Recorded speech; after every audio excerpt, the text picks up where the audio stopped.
Is selling your business your retirement plan? Coach David here. Welcome back to another episode of Build with a Plan, where we talk about making sure you're building your business with a plan and not just off the cuff with thoughts in your head, but actually put it down on a piece of paper so that you can make sure that you can grow your business to be successful. And today we're talking about selling your business as a retirement plan. You know, there's a lot of people out there that when they start the business, they actually have no end game. But once you get into a business, once the business has been running for a little bit, then you start thinking about what is next. What do I do? You know, if the business has been going along pretty well and you're making a decent money, you might be thinking, okay, well, I'm going to sell it and that's going to be my retirement plan. Or you have no real plan at all. So today I want to talk about selling your business. You know, whether it is a retirement plan or regardless, you do need an exit plan from your business. And there's really three ways to do it. You can sell it, you can transition it over to a family member, or you just shut it down completely. So let's talk about this. If you are the face of your business, if one client accounts for at least 15% of your sales, or do you make most of the day-to-day decisions?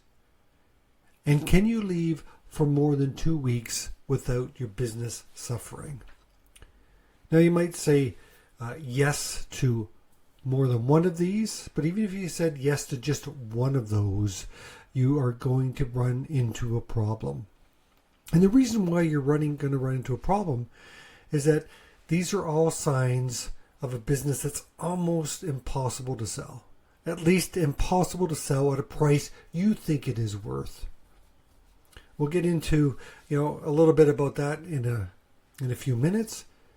But when you have a business, you have to decide what your end game is. Again, you can either sell it, you can pass along, or you can walk away. Now, if your plan is to sell it and you want to get a decent return on your business, then these are some key things you need to think about. You got to make sure you get systems in place. Got to make sure that you have key personnel in key places. You need to make sure that you have predictable sales, a predictable sales process. You got to make sure your marketing is predictable. And you have to make sure that you have standard operating procedures in place for different levels of your business. And why is this important, you ask? Well, when someone wants to buy your business, they don't want to start over. They want to just slide into your business and continue to operate it as it was without a lot of thinking. Yes, they want to grow it. Yes, they might make some changes. But the idea is that it can run on its own. And if it can't run on its own, if you were to take yourself out of the equation and your business could not run for a substantial amount of time, then you have a business that's very, very difficult to sell. And why is that? Well, what happens is if you are the face of the business, then when you leave, there's a good chance that a majority of your clients are going to move on to somebody else because they were only going to your business because they liked working with you, they trusted you, you had that personal relationship, and that's great in the beginning. And yes, for some key clients, you should still maintain that relationship.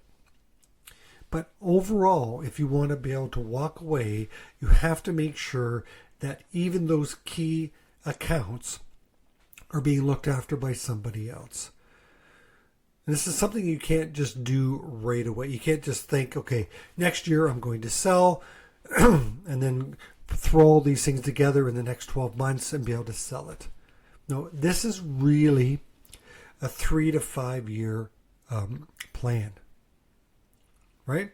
So you want to make sure that you are thinking about the future or your end game soon enough so that you can actually do something about it so that you can get the return on it that you want to. I have a story about this guy named Paul. So he's a plumber. I've known and I've worked with him for a bit. And here's the thing. He was a plumber with somebody else. He worked for somebody else. And then he got his master license. Then he decided that he wanted to go out on his own. And he did. But here's the thing. Like, he was decent at the business. Okay? Decent at performing the work. Getting the work done. Understanding. He had a very good personality. Very friendly. Very approachable. But he ran his business like that. He wasn't always upfront with the timing. He would tell clients or customers that he would be there, in half an hour, and he was 2 hours away. And what happens there is that if you don't have your business set up right, not only can't you sell it, but you will actually reach a ceiling in the success. But you will also have ups and downs. And you will have employee turnover because you don't have processes set up. You're not sure how to pay them properly. Sometimes you might even, in this particular case, Paul, missed payroll a few times. And that's what you don't want. And when you have your business set up like that, rarely do you ever have any long time success with your business. And you're really only owning your job because you need to make sure that you're running everything, you're scheduling stuff, you're doing all the hiring, all the firing, all the, a lot of times you're doing all the invoicing and all the sales, all the customer service, because you're the face. Yeah, hopefully you start, handing some of those tasks off, but you want to start doing it in the proper way. That's where the standard operating procedures, or SOPs, as a lot of people refer them to, they need to be in place. When somebody calls, what happens next? What do you say to them? Right? What does that process look like? And then once you've sent somebody over there, what does that person do when they're there? Do they have a report they fill out? Or do they just look around, make an educated guess on what needs to happen? Do they call back to you, the owner, and say, this is what I think it is happening, what should we charge? Or are you the owner? Have you already gone in and priced out the job? But is that job, if you've priced out that job, is there a written quote? Is there a step-by-step expectation to the client on what work is actually going to be done? See, these are all key elements to make sure that you can sell the business. Because again, if you don't have all this in place and you go to sell it, the new buyer is going to go, well, I need to step into your shoes and I need to do all the sales and I need to do, all the quoting and that type of stuff. Oh, well, I don't want that. I want a business that is predictable and that operates without the owner in place. That's the only way you're going to get a reasonable return on your investment. So don't be like Paul and run your business like you're a one-man show. If you really want to get a return on your investment, you got to make sure, again, that you have the systems in place. That's like, ordering systems, how many people per van, if we're just talking about the plumber at this point, what does that look like? Do you have a staff meeting once a week? Do you, how do the jobs get allocated to the workers? What does your key personnel look like? Do you have someone that is looking after the sales? Do you have a sales manager? Do you have a general manager? Do you have an office manager? I'm not saying you have to have all these different people, but you got to make sure that they're all taken care of by an employee, so that when you do go to sell, that employee theoretically will move along with them. Now, sometimes you run into that issue where they don't want to move along and they only want to work for the original owner. But that's something that can be negotiated in the sale of the business.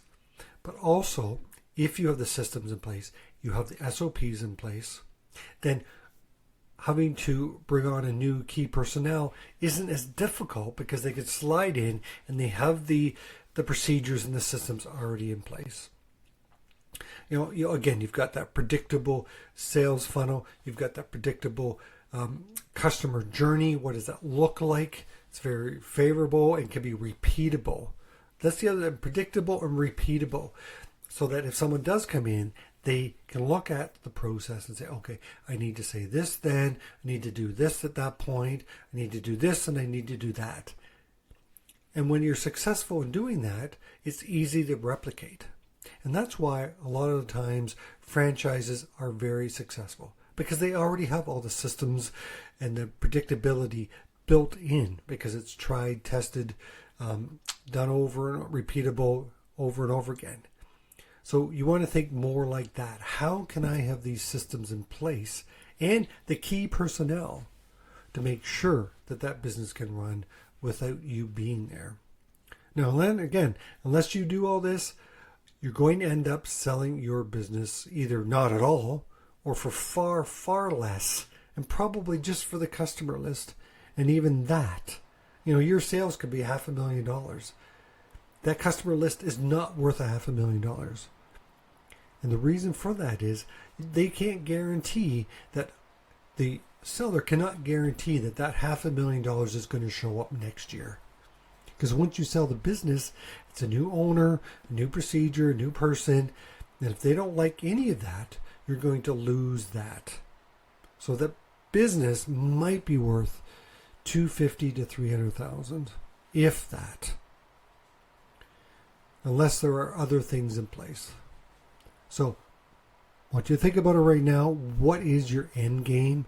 And if you don't know what it is, figure it out. Because again, you have three options. You can sell it, transition it over, or you can walk away.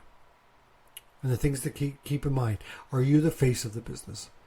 Does one of your clients accounts for at least or more than 15% of your sales? Do you make most of the day-to-day decisions? And can you leave your business for more than 2 weeks without affecting the success of that business? Now, these are 4 questions you need to ask yourself. And if you said yes to any of those, then you need to seriously think about what you need to put in place. So this is Build with a Plan with Coach David. Until next time, Coach David out.